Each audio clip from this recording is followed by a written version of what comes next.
And it's going to be all right. It's going down now.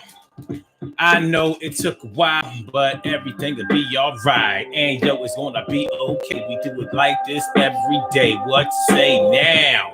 It's going to be all right. It's going to be okay. Yo, chill back. Hey, hey. Today we got a serious topic for y'all. Well, we have a serious topic for y'all every day, but this time we're going to dig a little bit deep and think about a little something that makes us sleep.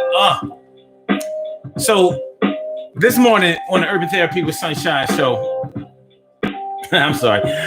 This morning on the Urban Therapy with Sun show, we are talking about when you're sick and ashamed. I started this to call the show embarrassingly ill. Embarrassingly ill. So we're going to talk about when people have sicknesses, when they have illnesses, when they have conditions, and it makes them embarrassed. So a lot of times you could be sick with something or suffering with something, and because you feel like there's a stigma attached to it, you may not seek out the help that you need, and that's not okay. Is we want to do something better than that.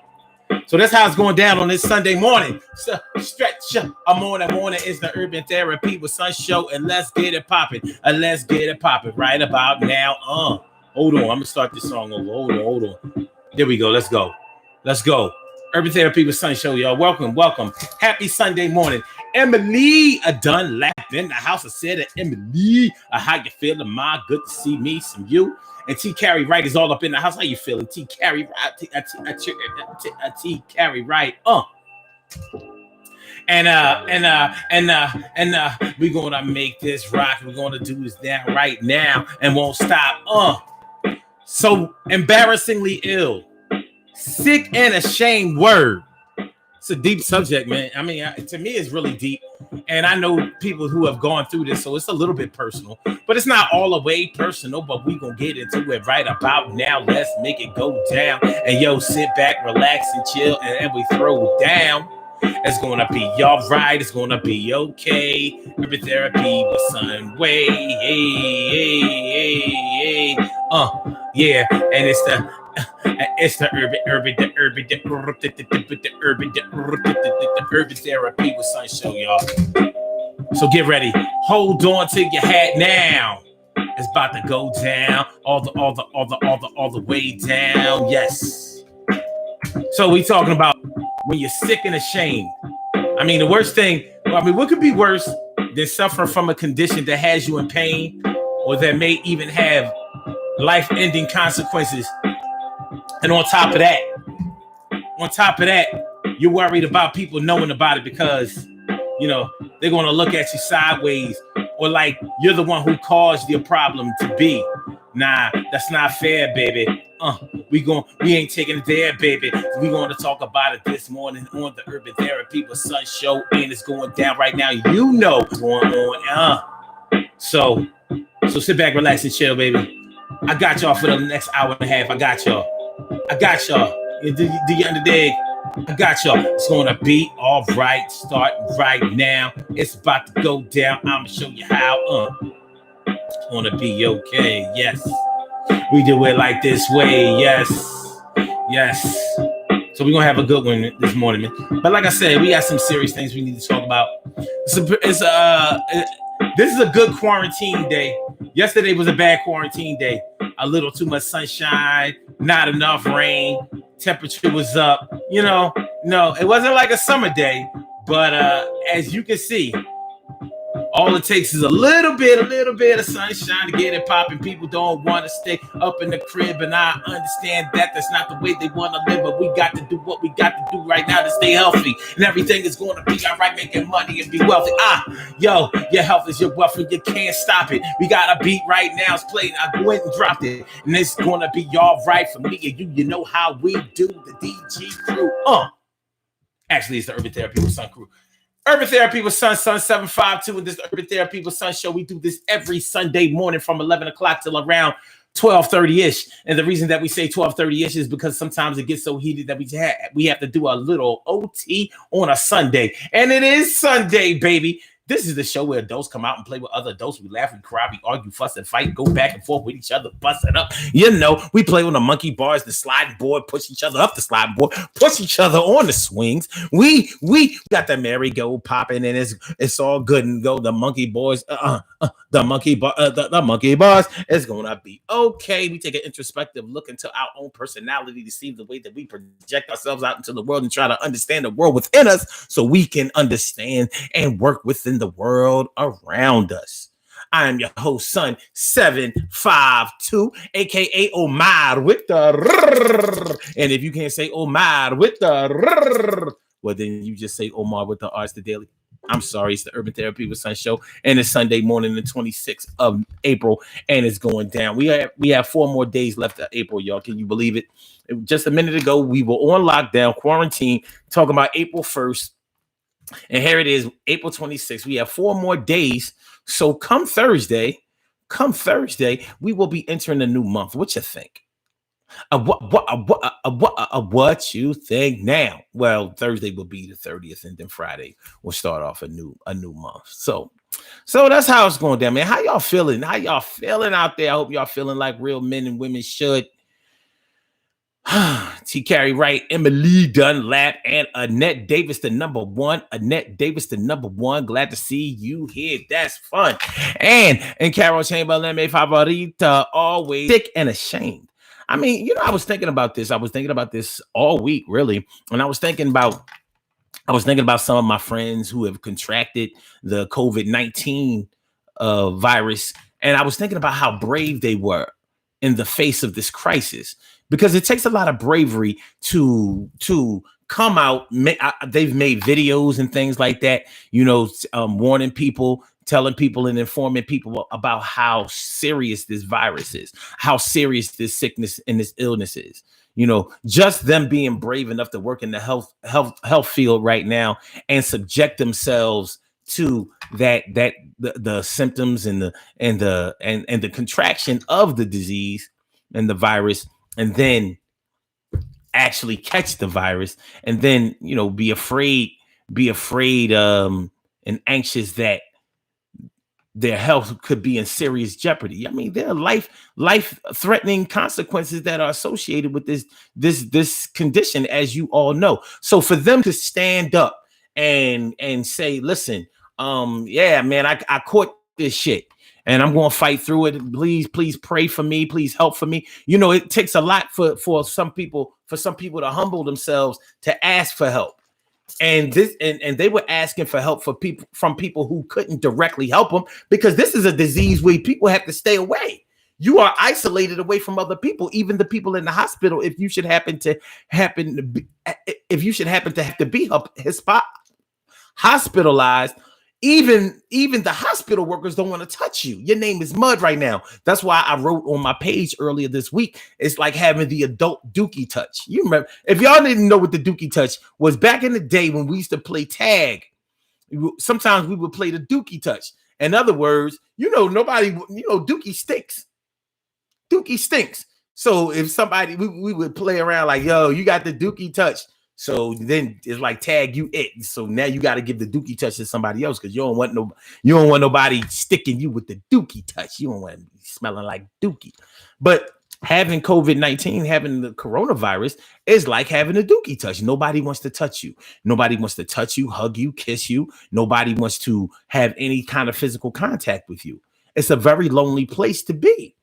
So think about the coronavirus. Now think about some of the other life-threatening or not even life-threatening conditions that people have that label them a certain type of way. So they try to keep it a secret, even though it could take their lives, even though that means that they're not going to be able to get the type of help that they need and be able to get the kind of resources that they require in order for people to help them, because they're afraid that if they tell people what happened to them, people are going to look at them a certain way, people are going to treat them a certain way, even if they don't want people to sympathize for them or baby them or whatever.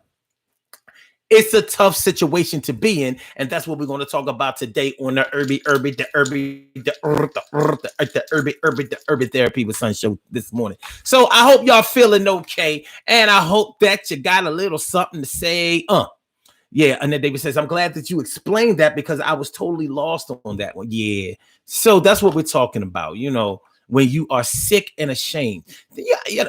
Listen, I looked at the COVID-19 victims right now. None of us want to catch that shit, even though it only kills, and I'm saying only, I'm not saying that with lack of concern or sympathy, but it only kills 1 in 1,000 people. Of course, that's more people than we would like to ever see.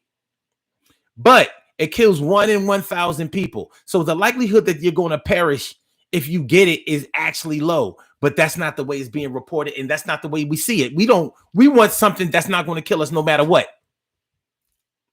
Right or wrong. We want something that actually we would rather have nothing but 100% total health, and that's not an easy thing to achieve. So if we get something, we want something that is just going to come to pass, like maybe something like a common cold.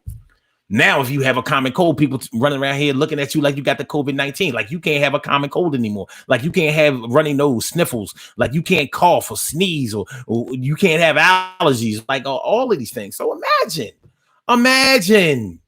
I was thinking about all of the people that I saw suffer from AIDS, contracted HIV, and it got all the way to full-blown AIDS.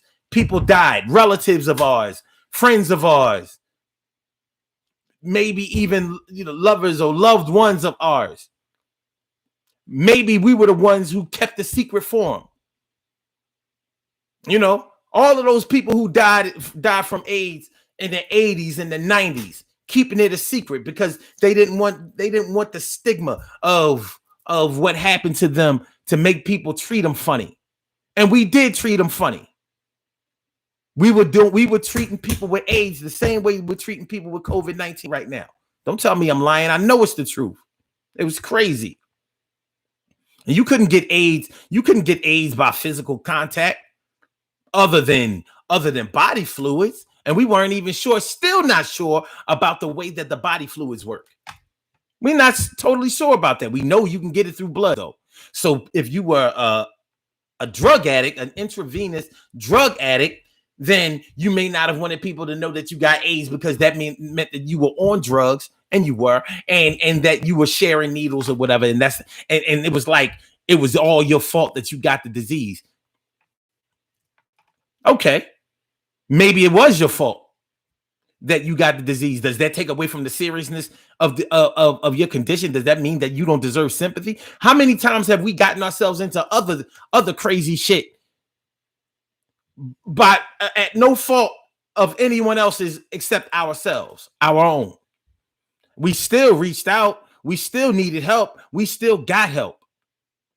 You understand what do you understand where I'm going with this thing?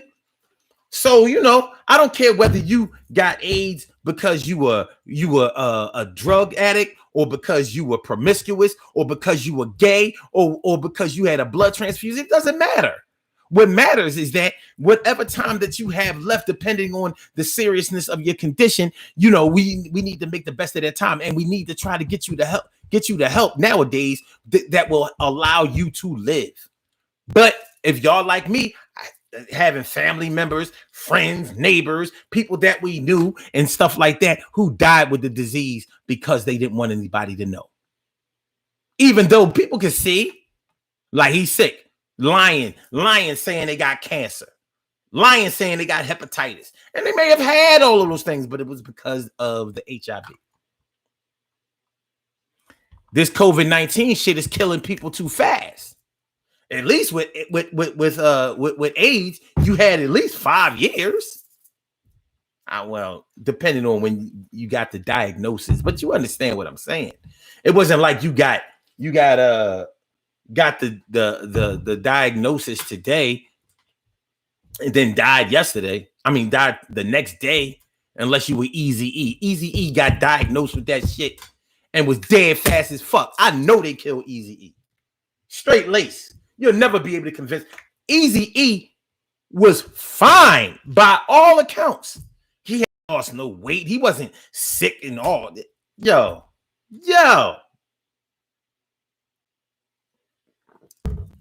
And of course, that's a whole different story. That's a whole different show. But nonetheless, nonetheless, that's what we're talking about this morning. Thank y'all for liking the show. Thanks for sharing the show. Make sure y'all hit that like button as y'all come in. Y'all know the routine. Hit the like button, baby. Hit the like button, my peoples. Hit the like button, brothers and sisters. And if you haven't subscribed to the channel thus far, please subscribe to the channel. I think that you'll like the content that we're giving out in here. We working, we doing things. You know what I mean? We building. We making it happen over here. You know what I'm saying? We saving souls. I mean, real souls. Your soul. So, oh, you was lost on that one too, Carol. I understand. Emily says YouTube asked me questions this morning whether I would recommend this show and why. Guess it's a new protocol. However, it wasn't a problem. You know the vibes. Damn, they asking, huh? That's interesting because I know they watching. They know what I'm talking about. Well, hopefully, any of y'all who get that survey would recommend the show. I mean, I know I get wild, crazy, and all that shit, but I mean, y'all know I mean well. T. Carey Wright says, let's start the convo with the fact that a lot of women who have had a hysterectomy, while still within childbearing age, are ashamed to share that because some men will look at you like you're broken. And a lot of women look at women who've had a hysterectomy as barren and broken and not a woman too. And there are some women who haven't had a hysterectomy, but for some reason cannot bear children. You know, problems related to their uterus, ovaries, placenta. So it's a tough situation, and it's fucked up. I mean, I've seen that situation. I've seen that situation where women have are not able to bear children for some reason, and I've seen them. Well, you know what? Let me think. I don't think I've known any women that tried to hide that or conceal that, but I know a lot of women who felt some kind of way about it. I wasn't sure if they felt some kind of way about it because they really wanted to have children, or was it because of something else? That's a tough situation to be in because that's not a life-threatening situation. You may have gotten a hysterectomy in order to save your life. In the case of when you may have had, if you've had a cervical cancer or ovarian cancer, you may have had to have gotten a hysterectomy in order to save your life. So, imagine what that has to be like for somebody who is afflicted with a situation like that. For a woman, I would think that it was tough, really, really tough in your younger years, in your supposedly childbearing years. I'm thinking that's a real tough circumstance to have on your back, because if you're dealing with a man, he may not have children, or he may want more children, or he may be in love with you to the point where he wants to have a child with you. He wants you to bear his child. He wants to have a love, an evidence. He wants to have clear evidence of the love and the union that the two of you have. It's a natural thing. Man, boy meets girl. You know what I'm saying? And they get all hot and heavy for each other and even like each other after the fact. And then next thing you know, they doing the nasty. And next thing you know, instead of pulling out in time or wearing a condom, or maybe you've had sex enough time and got to know each other enough to trust each other to go raw. And next thing you know, he spits all up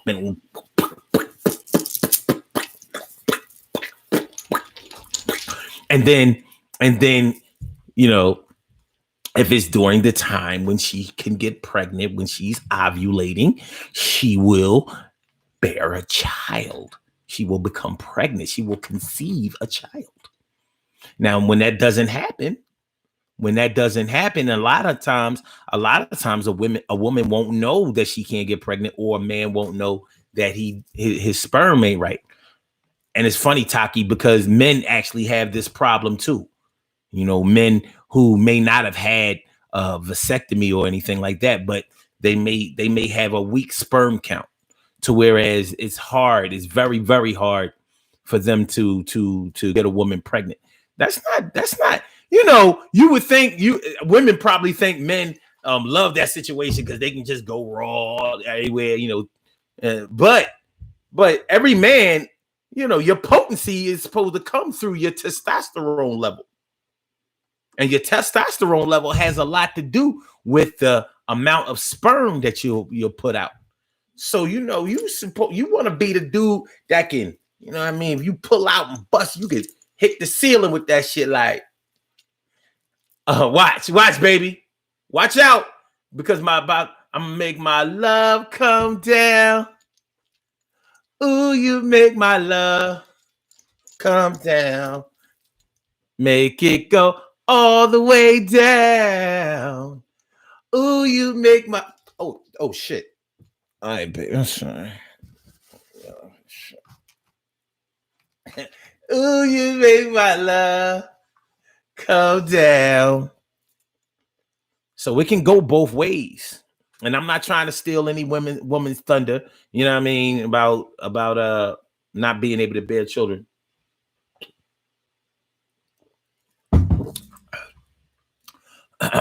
Carol Timber says, exactly, Taki. Less than a woman is the thought pattern of our sheer ignorance.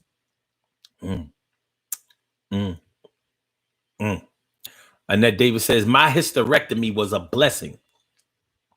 Yeah, after 3 kids, I guess so. But what if you ain't have no kids? Would it be such a blessing? Huh? It wouldn't be such a blessing now, would it, Annette? Now, would it? You probably didn't even want 4 kids. 4 children. Sorry. I bet. Bet me. Bet me. Bet me. Bet me. Knowing you probably wanted 2 boys and a girl, though. Knowing you. Anyway. Carol Chamberlain says, yes, Annette saved my life. Damn, all y'all got a history. What the hell? What's going on here? I always wonder what attracted people to this show. Let me find out that I'm on a man. Let me find out. And I'm going to find out. Anyway, Carol Chamberlain says, my illness was related to a medical condition, but in the beginning of my recovery, I felt ashamed and had to check myself. I did nothing wrong and decided to share my experience so others would know. And Carol, I'm proud of you and thankful for you for sharing that, because, for doing that at the time, because I know that, first of all, when you're sick to the point where, it's a life-threatening disease, you're already stressed out, crazy, and you're afraid. You know what I mean? Then, you're encouraged, or the inside of you is saying, be brave, be strong. You may be strong in your faith, whether you're a Christian or Muslim or whatever. So, you're trying to put your faith in God and all of that. And at the same time, God is compelling you to help yourself. And you like, come on, God, can't you just hook me up? Like, come on, man. And he like, yo, I'm going to hook you up after you get it started. It's a tough situation to be in. It really is.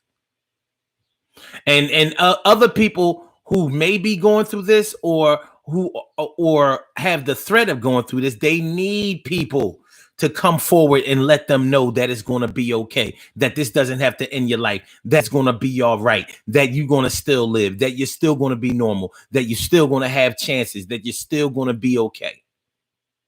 They need that. That's why people join support groups, because support groups are full of survivors who are letting you know, nah, I've been through it, baby. It's going to be all right. I can show you what to do. It's going to be all right. I'll take it right there. It's going to be all right. I'm going to make sure you know your stuff. Be all right. You need it. You need it. T. Carey Wright says, in my 20s, I miscarried, and the guy I was with left me because he thought I couldn't have kids. He has none, and I do. He might have had them weak sperms. Oh, he did get you pregnant. Or was that the one who got you pregnant? I don't know.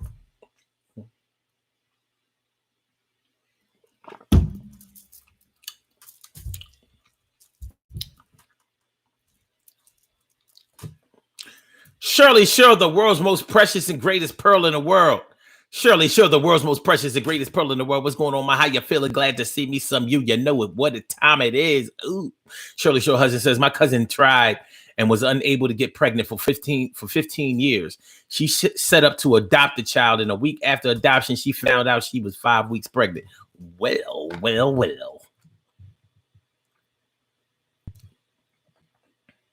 Damn. That's some shit right there. That's crazy. But I'm glad to hear about it. I really am. You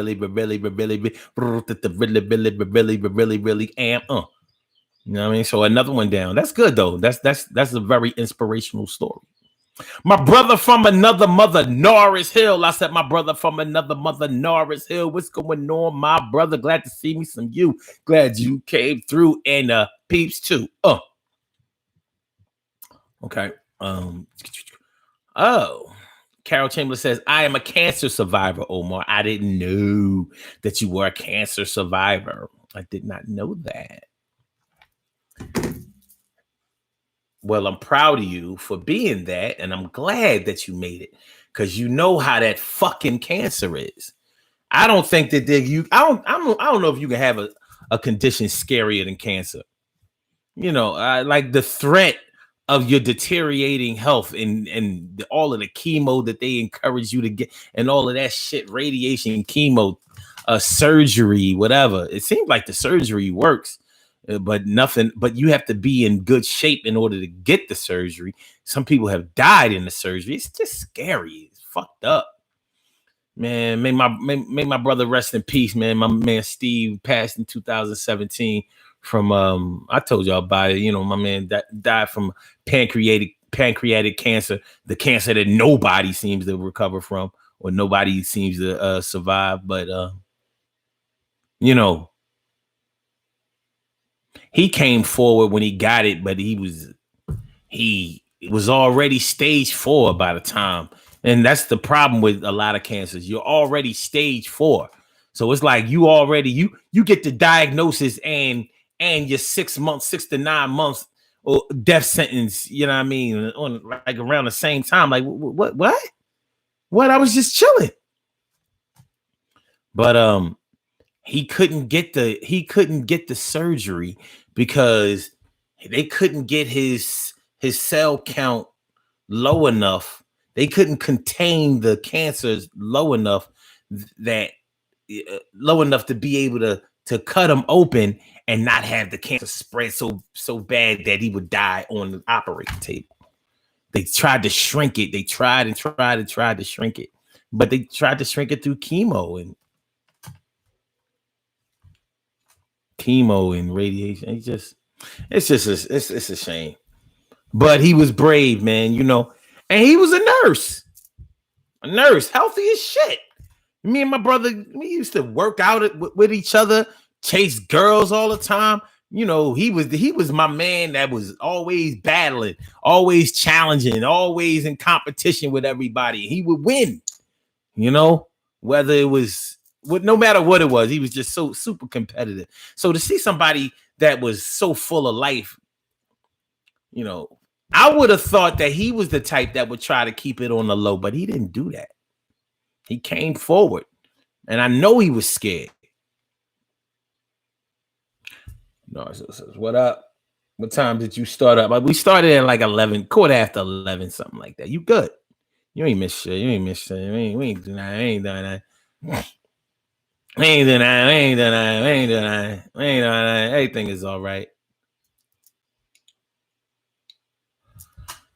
Stop snitching, Emily. All that snitching, that ain't necessary. That ain't necessary. T. Carey Wright says, along the same lines, women will dip out on a man who has diabetes or high blood pressure. I've heard women say, I'm not trying to take care of anybody. Plus, they're worried about ED. It's a serious concern. High blood pressure and diabetes, it normally takes the dick away. It does.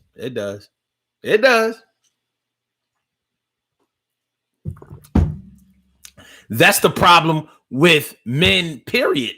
With men having any type of diseases, it always go to the dick with a man. Like The first sign that he ain't healthy, can't get hard. Like, damn. And you know, for a man, it's part mental. It's a great deal mental a lot of times. But then when the mental catches up with the physical, or the physical catches up with the mental, you will just be hugging and loving. I can hold you. You always wanted to cuddle. So you always wanted to cuddle. So a lot of men will play down their diseases or play down their conditions. You know, it's embarrassing. Man getting in a bed with a woman, especially if it's a new woman, and she all ready to go all hot. You go and feel the twat. That shit is like, oh my God. She's so wet, she's spilling out. And look at the cream. The cream. The cream. So creamy. And your man is like, and you like, yo, come on, son. Come on, you know it. Please. Not now. Just please. Your man is like, listen, man. Listen, you know we got some shit going on. I can't get enough blood flow to my shit. Plus your head fucked up right now. So you can't even get semi-hard. You just gonna have to worm your way out of this one. Literally. You're gonna have to worm your ear. You're gonna have to worm your way out of this.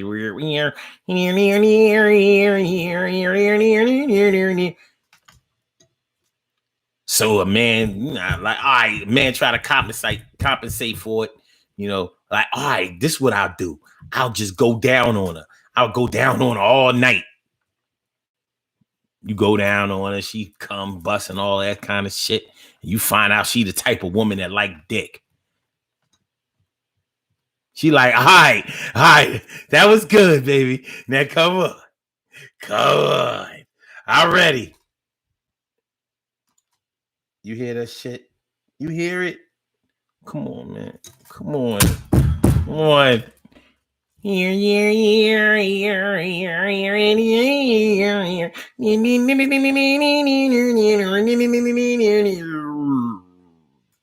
Party's over, tell the rest of the crew. A party's over, tell the rest of the crew. Carol Chamberlain says, loving someone means through thick and thin, health and illness. At least to me, it does. And it does. And it does. Everybody doesn't have somebody to ride out with them, though. Like you may be in a position where you were single. So in order to start off a new love, a new relationship, a new union, you know, and you have to explain all of these things. So some people, they say, I ain't gonna say shit. And they stay lonely. That's a byproduct of it. Wanting to be in a relationship, but scared to reveal what's going on with them for fear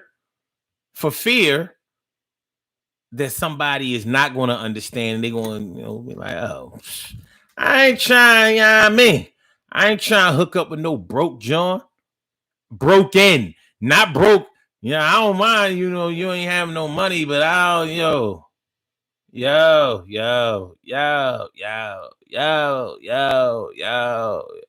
So it's a tough situation. It's not anything that we would wish on any person. Except my enemies. I always hope my enemies, I hope they fail miserably in bed. Like, that nigga can't get it. He's unhappy.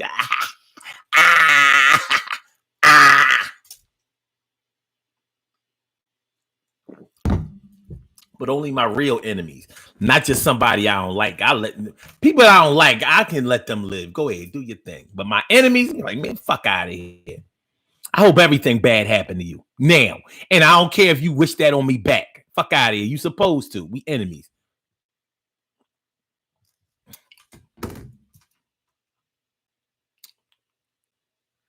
T. Carey Wright says, man, if he has ailments, he better learn to put a bib on.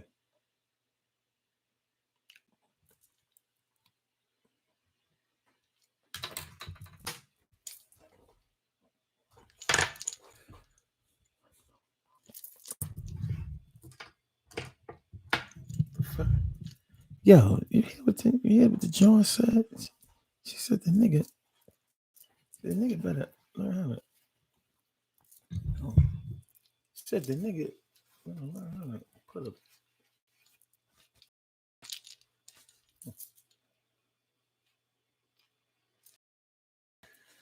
I don't know. I don't know. I don't know. I don't know. TK right says strengthen his fingers, learn to play the piano. Guitar. Yeah.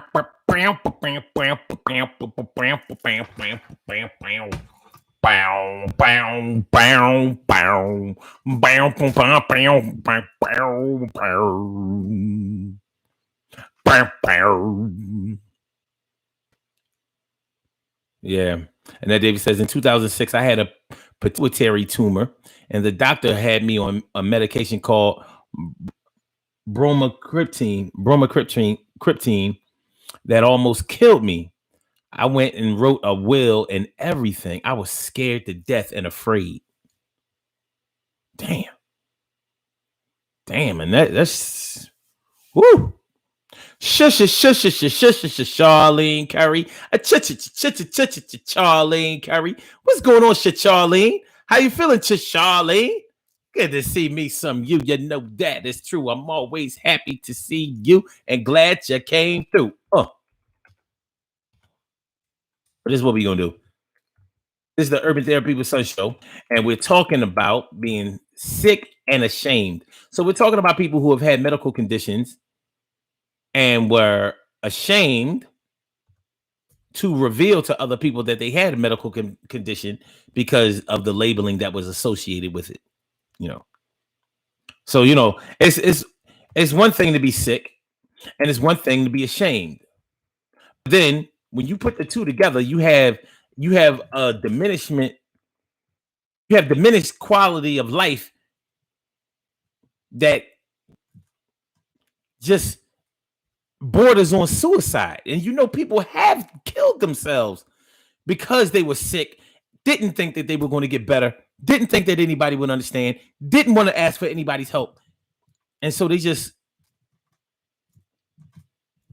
took that route out. Unfortunately, I've known people who've done it, and it's crazy. It's a shame. It's a really bad shame. 319-527-6199, y'all. If y'all want to call into the show, if you want to share your experience, if you have had a medical condition that you were ashamed of, or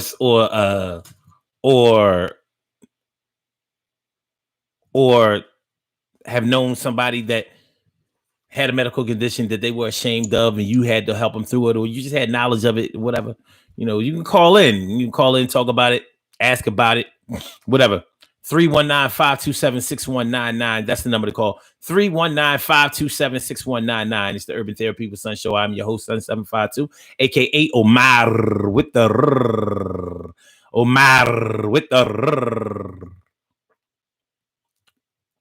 So Nars Hill says DVT PE is scary.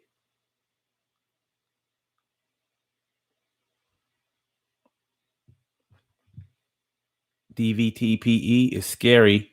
It's scarier to me behind cancer. I don't know what DVT, what do you call it? Diverticulosis? No, wait. Diverticulosis. And PE.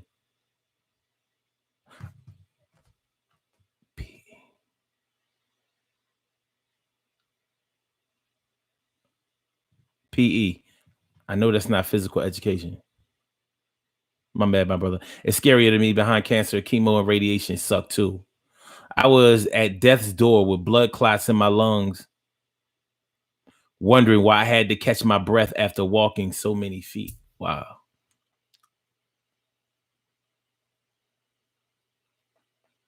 Damn, man. That's crazy as shit. I didn't know. I ain't know. I ain't know. Oh, Carol Chambers says deep vein thrombosis and pulmonary embolism. Sorry. My bad. Thank you. Appreciate that. Appreciate that. Yeah. Carol says, yeah, those two can take you out, especially. Yeah. You don't want to mess around with your ticker. Having a bad heart. And some people don't want you to know that they have a bad heart, even though you can't really hide that because you mess around. I had, oh my God, I had one of the scariest experiences. How long ago was this? I think my baby was turning 10 or 11,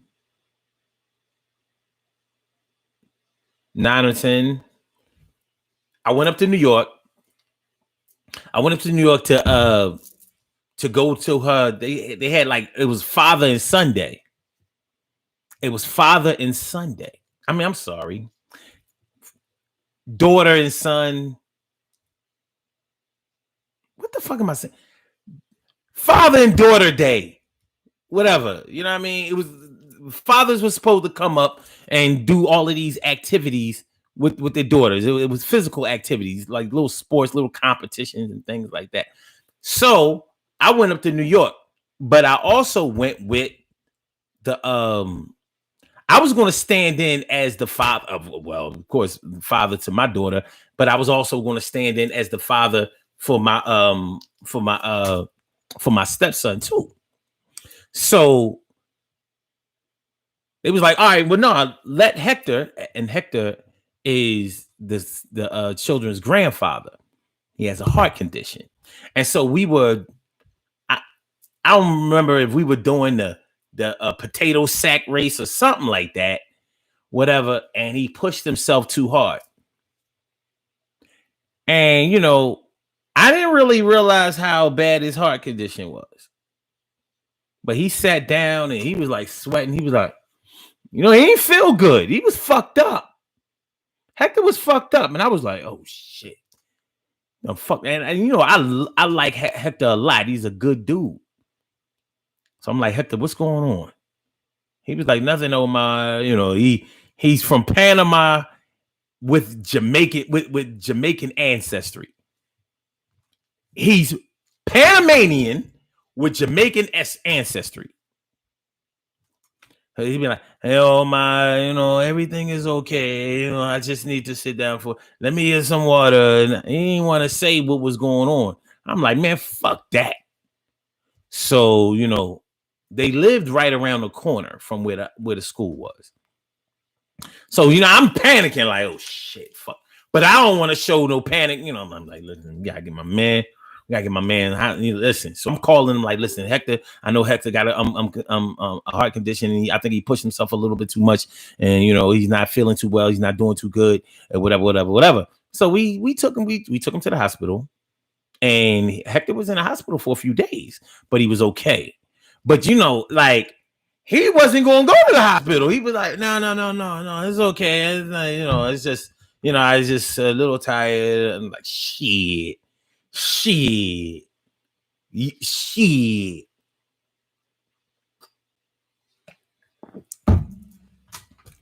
Yeah, you know, heart condition. You play that down, and that ain't no. That's just not a good look. It's not a good look. Okay.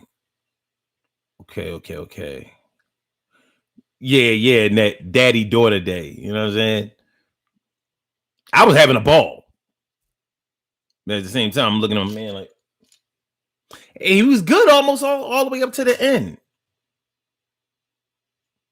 No, it says, it's been over a year since being cleared, but I'm leery of overexertion. Yeah, you chill. You know, let your body get back to where it needs to be and where you feel comfortable. Don't, you know what I'm saying? Don't do nothing. Don't do nothing to aggravate it, agitate it. You know, to put yourself in a place where nobody wants to see you. Carol Chamberlain says, I'm a scary cat. I go with the first at the first sign of something wrong. Yeah, I understand. Shit. Yeah. Shoot. I wish I was more like that. I'd be like, nah, I'm good. I'm good. A lot of times I do be all right, but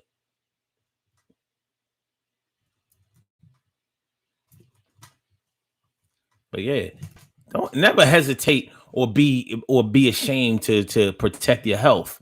But we're talking about people who have had medical conditions where they have been embarrassed or felt bad about it, or ashamed because of the labeling. I mean, think about people who are physically handicapped. I remember I messed with a girl one time.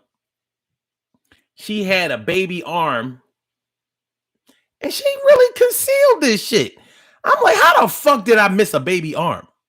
She had a baby arm, and I guess she had breast cancer, and she had lost her breast, and she played that off too with like the fake. She stuffed it some kind of way. Needless to say, I found out, and I was like, but I wasn't going to dish the John. I was just like, just give me the heads up. Don't let me, don't let me, don't let me, go into a fake titty or a missing titty situation, blindly. I'm an understanding type nigga. I mean, you ain't got to do that with me. Do that with them other niggas. But yeah, she tried to conceal the fake arm, the baby arm. I was like, what you doing? Like, you can't hide that. She was hiding it. She was hiding it. And I was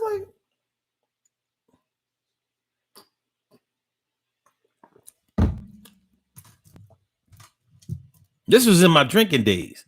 So I guess she hid it well. Because I met her at one of my shows.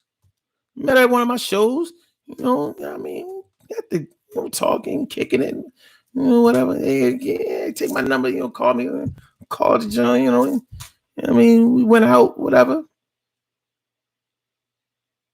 Went to the crib and I'm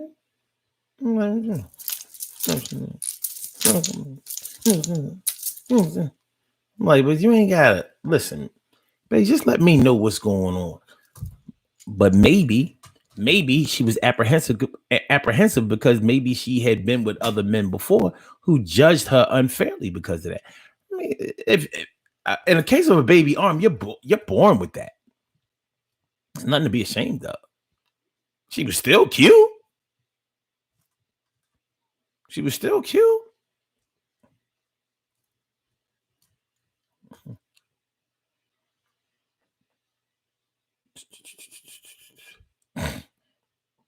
And then he says, I felt ashamed about my son being autistic, but I wish a mother effer would have something to say. But he's not sick. I understand. I mean, this is along those lines. When you're dealing with autism or even worse, straight mental retardation or whatever. But at least he's not sick. I mean, imagine being sick. I mean, he can't help that he's autistic. He was born that way. But from things that you've told me about the things that your son has accomplished and all of that, it's pretty remarkable. Definitely something that's worthy of praise and something to be proud of. But imagine if he was sick, like sick, like afflicted with something that has a bearing on his life expectancy or quality of life. You know what I mean?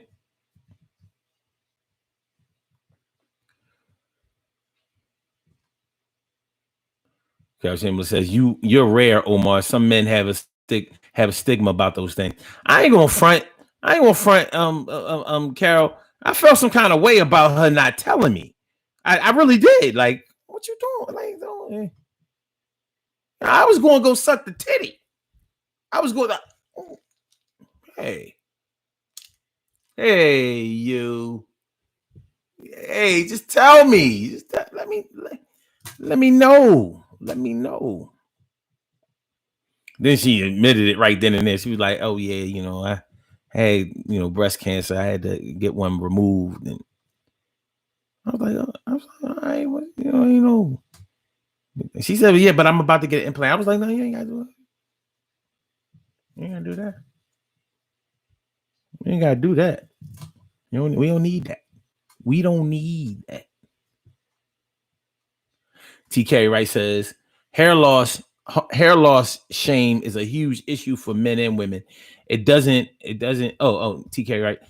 It doesn't seem like a big deal, but it is when you have a condition that causes you to lose your hair.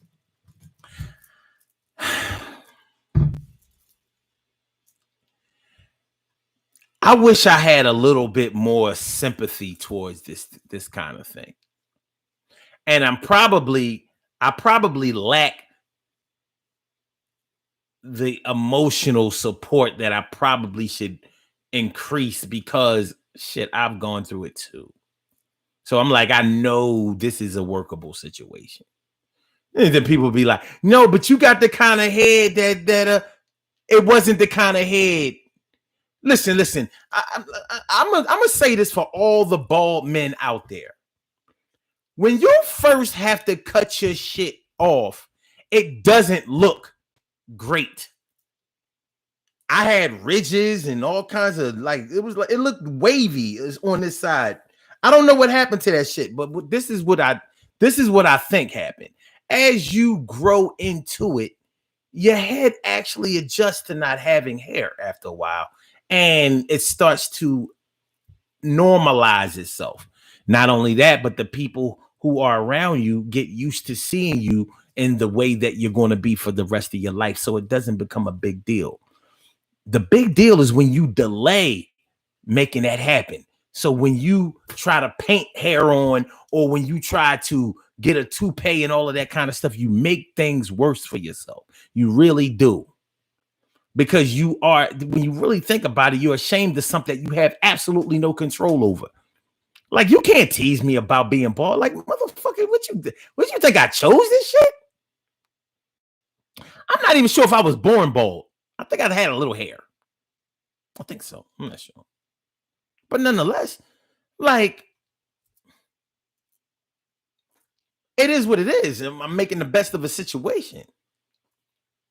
So, like, yeah, it was sad to see my hair go, but I had to eat that, because hair loss is like death. Like, when it goes, it's gone. It ain't coming back. Now, how will you deal with it when it's all over? I know that it seems tougher for women to deal with it, alopecia and all that kind of stuff. But I've seen beautiful women who didn't have hair, or didn't have a lot of hair. And that might be why I seem insensitive to it, or not as sensitive to it as others. I'm like, I ain't met a woman that had hair that I wish didn't have hair. At the same time, I haven't seen too many women who lost their hair where it was like, "Oh, damn, you are totally busted." Same thing with men. So I'm like, but this is another reason why support systems and people who have paved the way is so important too. Because you may have to be shown that, you can do this. It really is going to be all right. Your face is still pretty. You still have a nice body. You still have the personality of an angel, a goddess, a godsend. And trust me, those things do come into play. So I'm like, don't let that shit kill you. You was born alive, and you're still here. Don't go killing yourself off, over vanity. And that's really what it is, yo. I'm sorry. It's vanity. We don't want to look differently than we are used to looking. Just like I was talking about a couple of weeks ago when I was saying how, or when we hear ourselves on tape, when we hear a recording of our voice, we don't think that we sound like the recording, but we do. So we thinking like, oh my God, I don't want to hear myself on a recording because it doesn't sound like me. Not knowing that the whole world knows that it sounds exactly like you. You're the one who's getting the memo late. You're the only one who doesn't know how you sound. So I look at it like the same way as the hair thing. You're the only one who thinks that you are less than because you don't have hair. Nobody else is thinking that way. Nobody else is saying, let me get you some weave or whatever, because you ain't gonna make it like that. If you still comb your hair, if you still groom yourself, if you still take care of yourself, that's going to take precedence, and that's going to help you more than trying to cover the shit up. It is.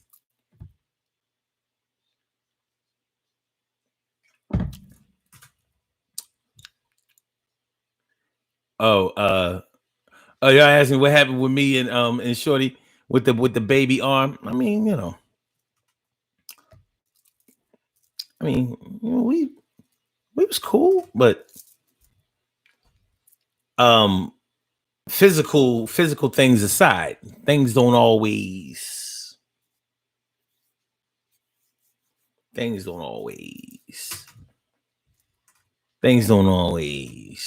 sometimes the fit ain't really right. But she was a nice person. She was a very nice person.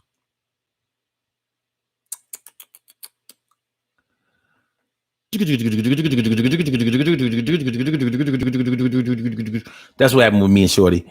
T. Carey Wright says, was her name T. Anderson? I went to school with an adorable girl who had a baby arm and dudes judged her. Nah, her name wasn't T. Anderson. I'm not going to tell you what her name was. But I mean, she otherwise had it going on. Like I said, she wasn't ugly. She had a good career. You know what I mean? Had her own crib. She was all right. And I'm sure she's still all right.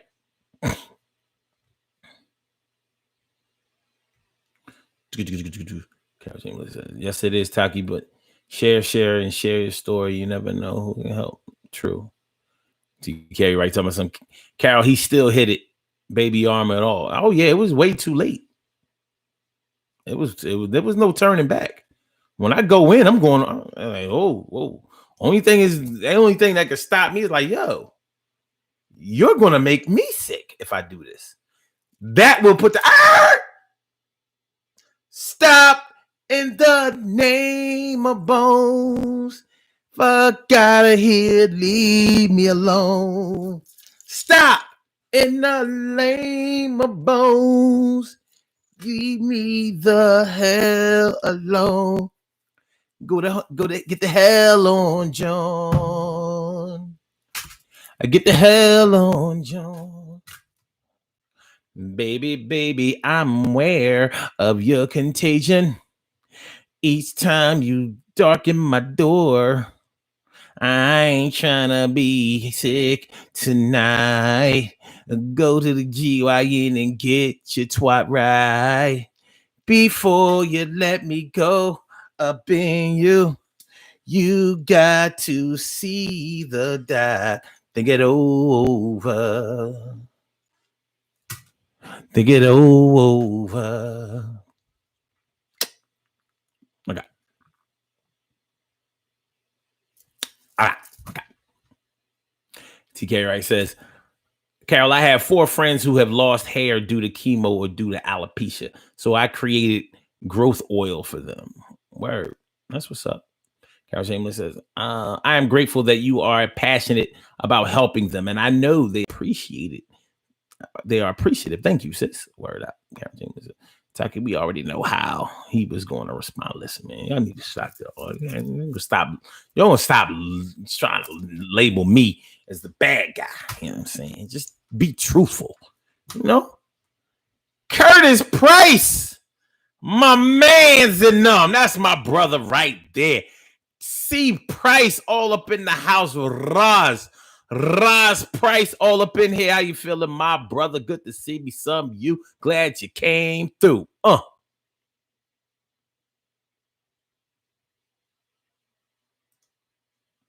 The phone line busy.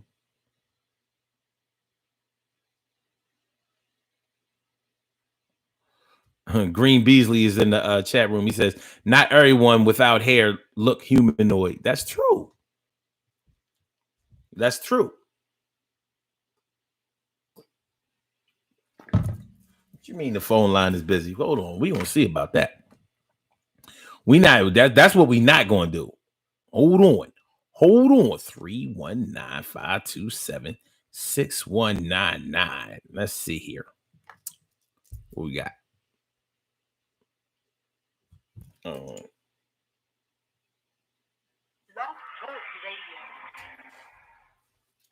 to Blog Talk Radio. Please ain't nothing wrong with this line. What you talking about? Ain't nothing busy. Hold on. Let's go. Wait, stop that noise. I'm gonna click myself in. Let me press number 1. Stop that noise.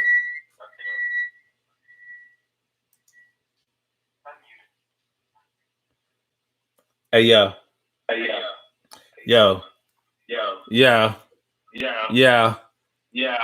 mic check, 1, 2.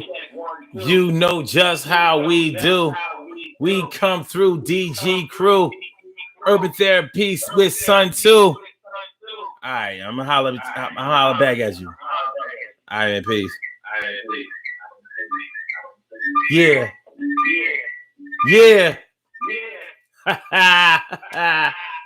DJ Clue. All right. Okay, so I see we have a call on the line. Caller with the last numbers 8658. Welcome to the Urban Therapy with Sun show.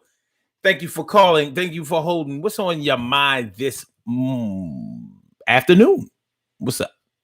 Hey, good afternoon. I just wanted to let you know this is a very informative show. It's letting people express their fears and address them. Go ahead. I just want to thank you. And yes, the phone was busy. I dialed it 3 times and I got a busy signal. Now it's working. Well, what if I don't believe you? You ever think about that? I don't really give a flying saucer. Yes, flying saucer.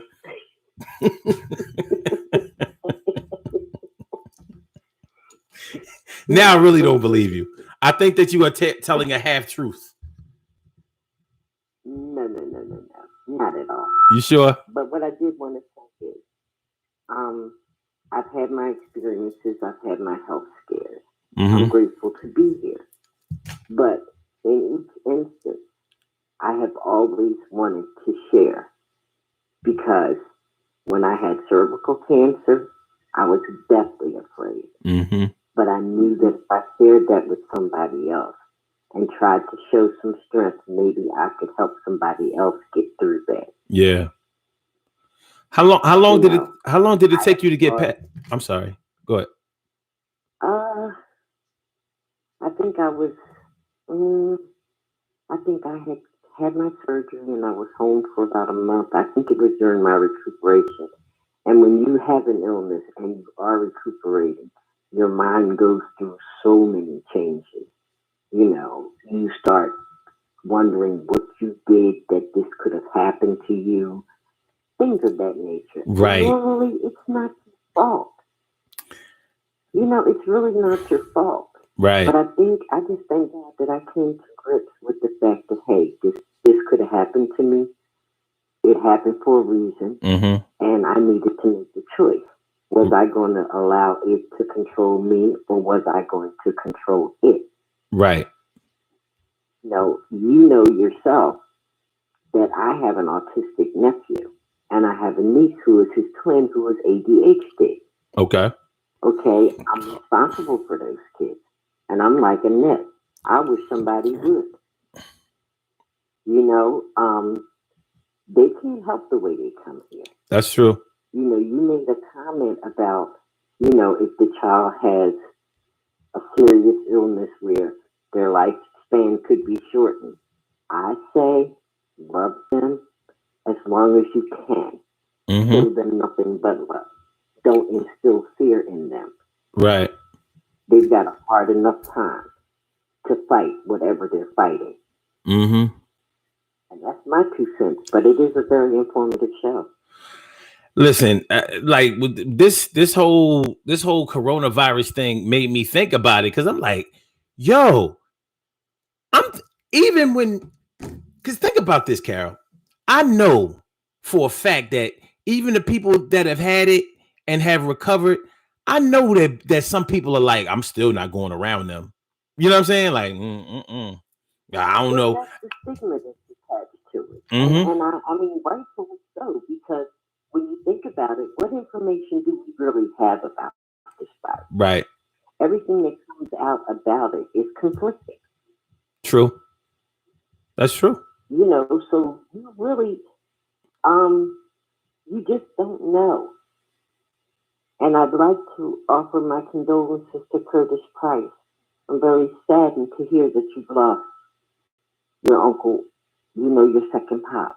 Yeah. We all feel that way. I think I can speak for all of us. Without a doubt. Yeah, definitely. You know, our condolences go out to him.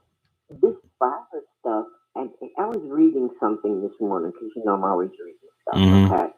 And I'm always analyzing stuff. But it brought it to my attention that let's say you get a flu virus.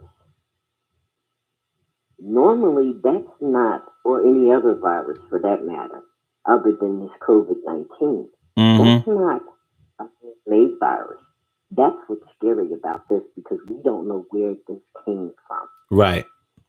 Do we know that it isn't a man-made virus? Do we know that 6 months to a year down the line that we're all going to have to be vaccinated against it, like they do the flu? Yeah.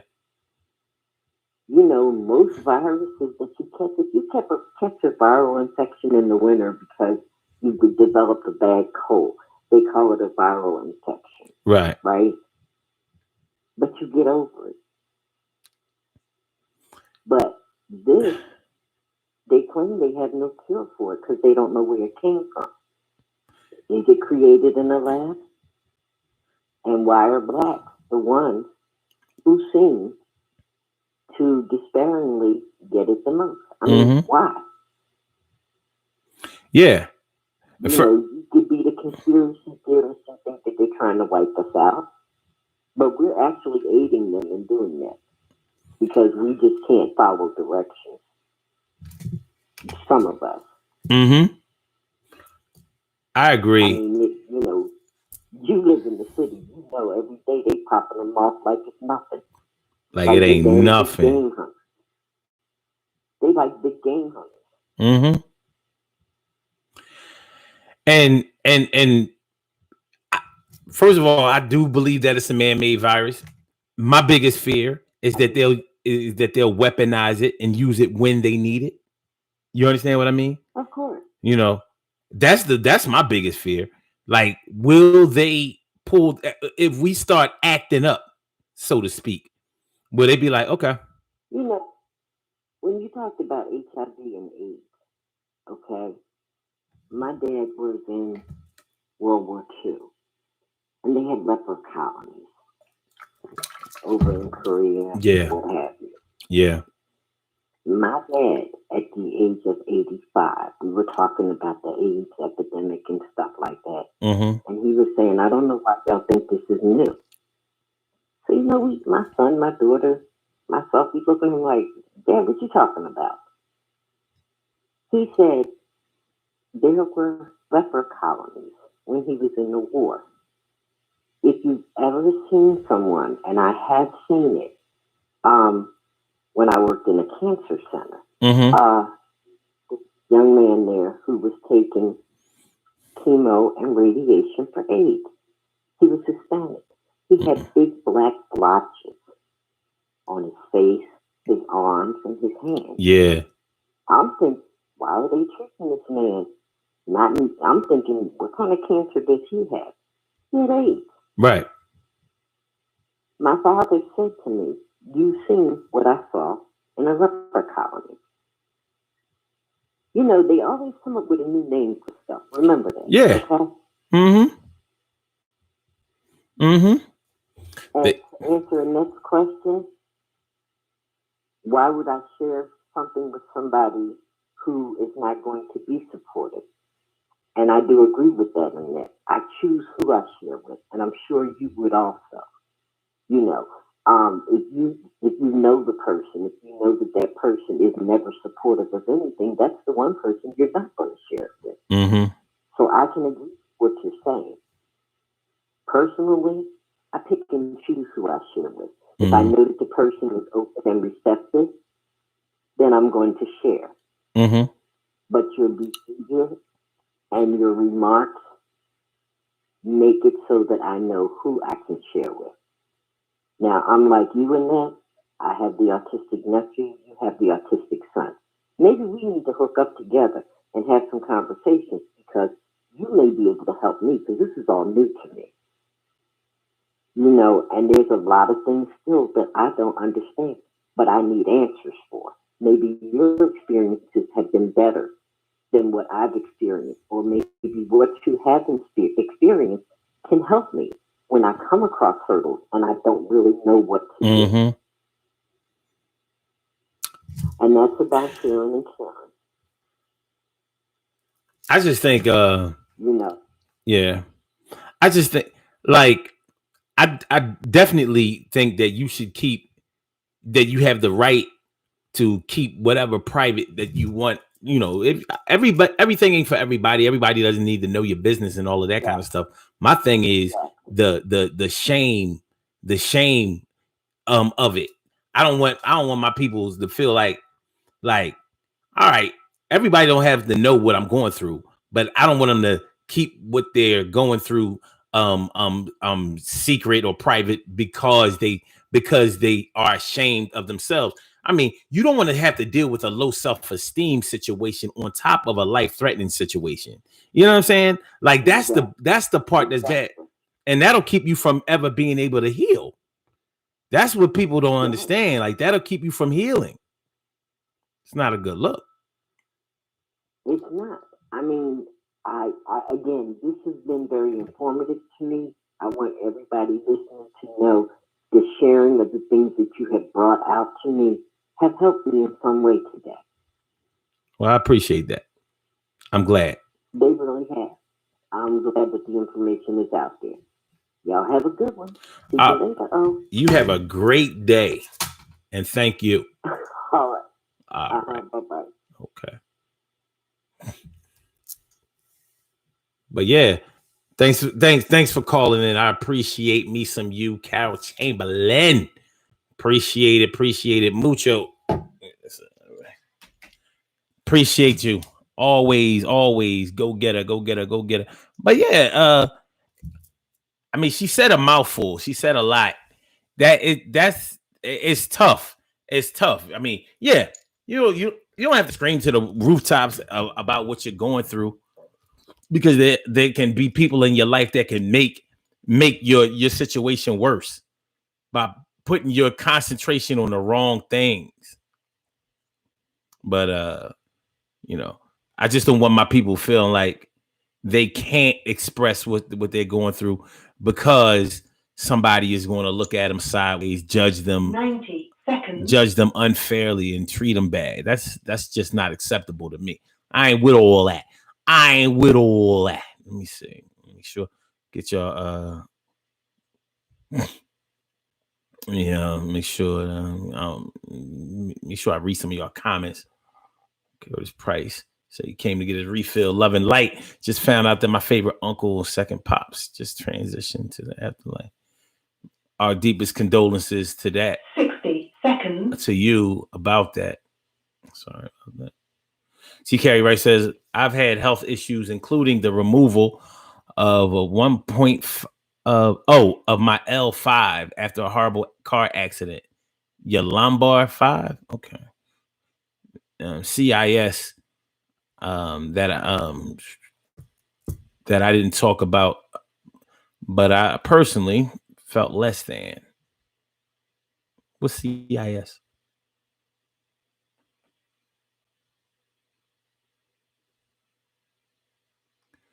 And then he says, let me ask this question. Why would someone share an illness, life-threatening or not, with someone who's not going to be supportive?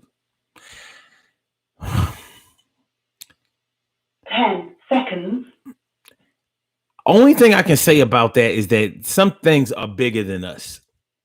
Some things are bigger than sometimes, just like people donate their organs to people, I encourage Black people not to do that shit. Not to, if you want to donate them, put it in your will, but don't just let them, take this shit. But anyway, just like people donate their organs after they die, they want to make sure that they want to ensure that somebody else has a chance to live on. And so sometimes, instead of feeling demonized and feeling targeted and demoralized by the actions of our non-supportive people or enemies or whatever, sometimes we have to just concentrate on the good that you're doing by letting people know. People who lack understanding, they're always going to be there, lacking understanding, misreading things, miscalculating things, saying insensitive things, being insensitive, and fucking things up. But that doesn't have anything to do with you. Your purpose should be to try to get better and to put it out there, put whatever you're going through out there in the universe, so somebody can come and grab on to what's happening to you, so they can either be helped by it or offer help. Dr. Sebi is gone now, but his methods and his legacy lives on forever because he cured people, he helped people. And I'm sure that there are plenty of people who he helped who were ashamed to have the condition that they had. And I'm sure that they were thankful as hell that they got through it. Well, we can't always just share what we're going through after we make it, because we don't all make it. But we all may have the chance. We may all receive the chance to make it if we can put it out there and find some help somewhere. People that everybody didn't know about Dr. Sebi. And maybe some people didn't know about Dr. Sebi and countless other naturopathic practitioners because they didn't say anything. A closed mouth doesn't get fed. So we have to feed. We have to open up, say, ah, ah, ah, ah, ah, ah, ah. In the old cartoon, ah, ah, ah, ah. Yeah, sometimes we have to do that. It's not always about, and I know I'm making it sound, I may be making it sound easier than what it is. I get that. But what I'm saying is, get the help that you have to get. Get the help that you need and the help that you require. Fuck all of that other shit. Because all that other shit is not helping you. It's making everything worse. And you don't want to be worse. You want to be better. Better, much better. And I just want my people to have a chance to be better. Please make sure that y'all like the show. Please press the like button. Please make sure that you share the show. Please subscribe to the channel if you haven't subscribed to the channel thus far. And by the way, follow me on Twitter, Sun752. That's SUN752. Follow me on Instagram, SUNSEVENFIVETWO. Follow me on Facebook, Omar McIntyre. But only if you really are a friend. If I don't like you, I ain't accepting your friendship. Might block you if you want some bullshit. But we don't want to be negative. I just want my people to be okay. I don't. The worst thing, and maybe it's personal, but the worst thing that I can think of that could ever happen to me is that I would be, some people are fearful of being sick and alone. I'm more fearful of being sick and ashamed. I don't want to be ashamed of myself. Like that could make me give up. Like, well, if I wouldn't have did this, then I wouldn't have this. So this is just God's way of punishing me. And that we have a way of bowing out like that. Well, I guess this is just God's will. No, God's will is to treat yourself just like that roach. When you turn on a light, the roach runs. You supposed to run from illness. You ain't just supposed to accept that shit. Fuck that.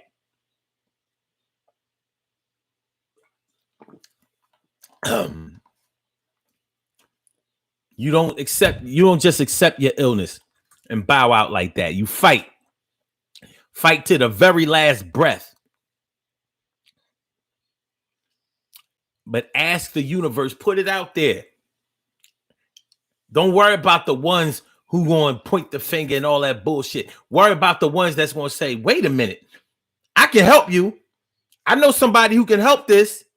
I know some alternative methods.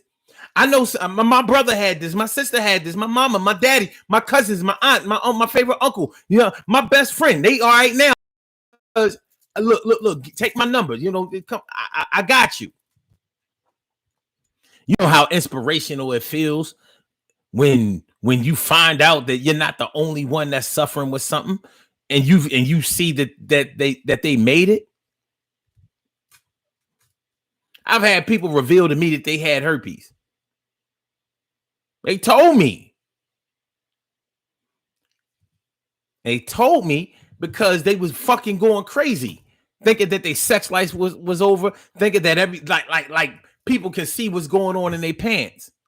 I said, nah, hold on, brother. We're not doing that. This is what we gonna do.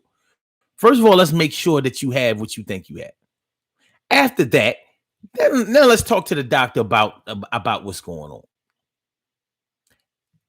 After that, let's just keep researching and see how this thing works. It was years and years ago. They all right. It didn't end nothing. It didn't stop their sex life. It didn't stop their personal life, their love life. It didn't stop nothing. They realized that it's just it's a condition. Sure, it's a STD and people don't want it. They don't want to be labeled with it, but it's only, if you notice, only the people who don't understand anything about STDs are the ones running around. I don't want you, because you don't fucking get it. So you're part of the problem. You're definitely not part of the solution. The problem is your ignorance. And a lot of times our ignorance to something that's going on with us is part of our problem. We don't understand how it works. We don't know what to do. We don't know who to tell. All we know is that we wish we didn't get it, and we feel like we are responsible for getting it ourselves. No.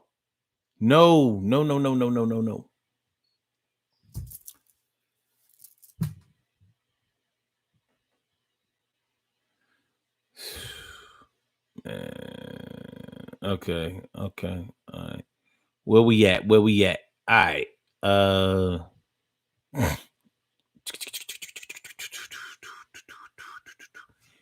Catching the egos and vanity. I mean, listen, man.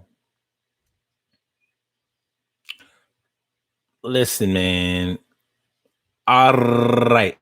Let's do these birthday shout outs. Let's get ready to get on up out of here. All right. We have some birthday shout outs to do. Some people were born on this glorious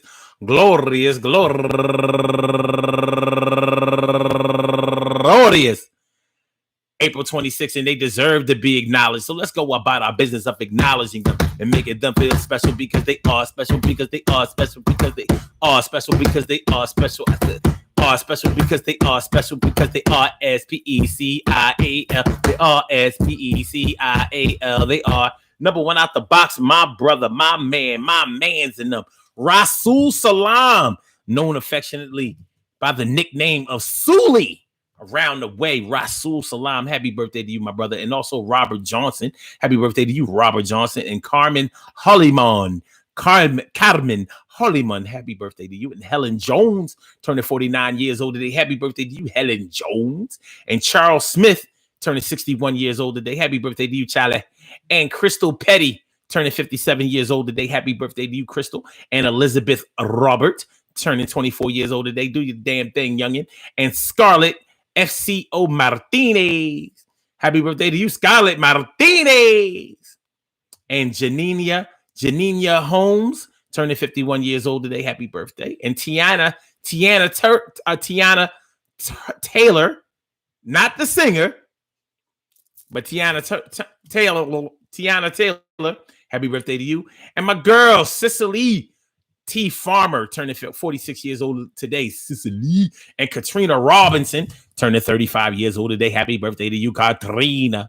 That's Hurricane Katrina. And last but certainly not least, my comedian brethren, Break Jameson. Y'all may know him by his full comedian name, Breakout. Break Jameson, happy birthday to you, Breakout. I want to say happy birthday to all of you and anyone else out there who shares this birthday on this glorious